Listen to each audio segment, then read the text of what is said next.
News पर Haryana diaries देख रहे हैं आप। मैं हूं आपके साथ पूजा मोहन पांडे। हरियाणा और राजस्थान के बीच यमुना जल समझौते ने उत्तर भारत की जल व्यवस्था को लेकर नई उम्मीदें जगा दी हैं। केंद्रीय गृह मंत्री अमित शाह की मौजूदगी में मुख्यमंत्री नायब सिंह सैनी और राजस्थान के मुख्यमंत्री भजन लाल शर्मा ने इस अहम समझौते पर हस्ताक्षर किए। सरकार का कहना है कि इस समझौते में हरियाणा के हितों और अधिकारों को सुरक्षित रखते हुए राजस्थान के शेखावटी क्षेत्र की वर्षों पुरानी पेयजल समस्या के समाधान का रास्ता तैयार किया गया है। करीबन 3,900 करोड़ रुपए की इस परियोजना के तहत हथनी कुंड बैराज से चूरू तक पाइपलाइन बिछाई जाएगी। ये खास रिपोर्ट देखिए। यमुना के पानी को लेकर लंबे समय से चर्चा और इंतजार के बाद हरियाणा और राजस्थान ने एक महत्वपूर्ण कदम उठाया है। केंद्रीय गृह मंत्री अमित शाह की मौजूदगी में हुए इस समझौते को दोनों राज्यों के बीच सहयोग की नई मिसाल माना जा रहा है। हरियाणा के मुख्यमंत्री नायब सिंह सैनी और राजस्थान के मुख्यमंत्री भजन लाल शर्मा ने समझौते पर हस्ताक्षर कर इसे औपचारिक रूप दे दिया। हरियाणा सरकार का कहना है कि इस समझौते में प्रदेश के जल अधिकारों और हितों को पूरा ध्यान रखा गया है। सरकार का दावा है कि हरियाणा के हिस्से के पानी से कोई समझौता किए बिना पड़ोसी राज्य की जरूरतों के समाधान का रास्ता निकाला गया है। मुख्यमंत्री नायब सिंह सैनी ने इसे सहकारी संघवाद की भावना का भी उदाहरण करार दिया। इस समझौते का सबसे बड़ा लाभ राजस्थान के शेखावटी क्षेत्र को मिलने की उम्मीद है। सीकर, चूरू और झुंझुनू जैसे जिले लंबे समय से जल संकट झेलते रहे हैं। गर्मियों में कई गांवों में टैंकरों के सहारे पेयजल उपलब्ध कराया जाता है।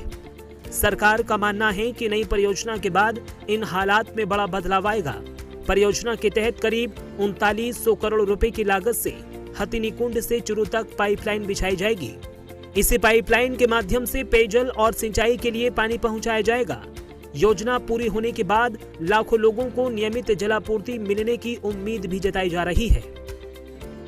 यमुना जल परियोजना हरियाणा और राजस्थान के बीच जो समझौता आज आपकी अध्यक्षता में मान्य हो रहा है, इसको लेकर के पहले भी लगातार बैठकें वो जारी रही और उसमें जो राजस्थान ने चाहा है कि जुलाई से अक्टूबर तक जो वर्षा का पानी है उस पानी को पाइपलाइन से राजस्थान पेयजल के लिए उपयोग किया जाएगा।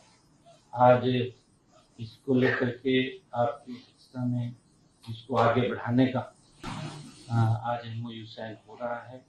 इसके लिए क्योंकि हमने पूरा इसको देखा है, जो हमारा सरप्लस पानी है उस पानी को राजस्थान में जाए, वो बहा करके ना जाए, उसको लेकर के आज जो MOU साइन होगा उस पानी को पाइपलाइन के माध्यम से हथनी कुंड बैराज से राजस्थान तक ले जाने के लिए ये MOU साइन हो रहा है।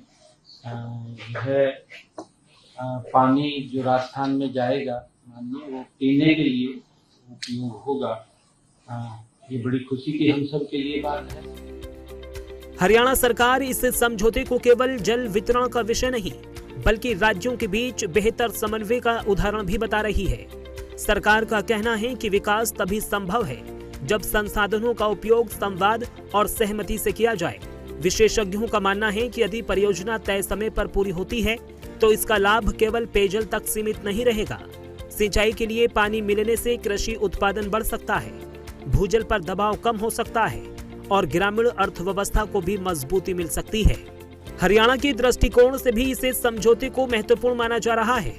सरकार का कहना है कि प्रदेश के अधिकारों को सुरक्षित रखते हुए पड़ोसी राज्य के साथ सहयोग का रास्ता निकालना ही बेहतर जल प्रबंधन की दिशा में आगे बढ़ने का तरीका है।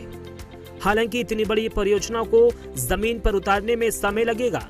पाइपलाइन निर्माण, तकनीकी कार्य और वितरण नेटवर्क तैयार होने के बाद ही इसका पूरा लाभ लोगों तक पहुंच सकेगा। इसलिए अब निगाहें परियोजना के क्रियान्वयन पर रहेंगी। यमुना जल समझौते को हरियाणा सरकार एक महत्वपूर्ण उपलब्धि मान रही है। सरकार का कहना है कि प्रदेश के हितों की रक्षा करते हुए सहयोग और विकास की नीति पर आगे बढ़ना ही उसकी प्राथमिकता है। वहीं इस परियोजना की वास्तविक सफलता इस बात पर निर्भर करेगी ये कितनी तेजी से पूरी होती है और इसका लाभ आम लोगों तक कितना प्रभावी ढंग से पहुंचता है। इस रिपोर्ट में फिलहाल इतना ही। मुझे दीजिए इजाजत। नमस्कार।